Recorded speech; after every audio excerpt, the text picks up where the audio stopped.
Of the Capitol building where the federal government is now shut down. And tonight, Congress seems no closer to solving some of their own problems. News Channel 5's Michael Baldwin joins us now live in the newsroom. Michael, I guess you might say this is really a teachable moment for some.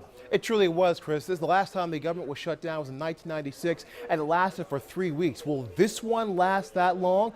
Well, we certainly hope not. Tonight, we stopped by the University of Akron, where students were getting a lesson on what it all means.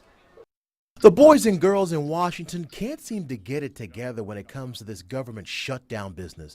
The big question is, what does it really mean to you and me? For that, we joined this class at U of A, where they were learning politics. The federal government cannot operate unless it has a budget.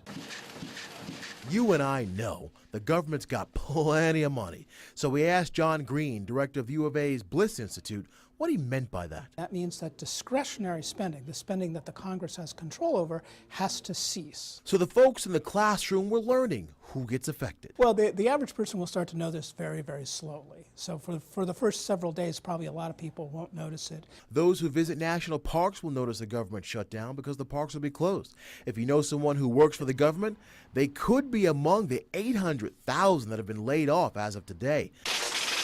Applying for Social Security? You already waited 60 years. It might be just a tad bit longer to get processed. Don't worry about Social Security and Medicare payments. They'll continue.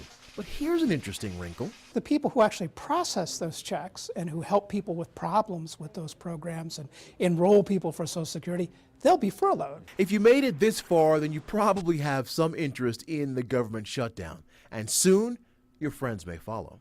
You know, immediately people won't notice it, but as time goes on, day after day, and sometimes these things last for weeks, then people will notice because a lot of the things that we take for granted won't be happening. All right, you know, I looked for something good that could come out of this government shutdown, and I found one positive thing. The IRS doesn't do audits during this time, so some of you may or may not have dodged a bullet. We're live in the newsroom. I'm Michael Baldwin, News Channel 5.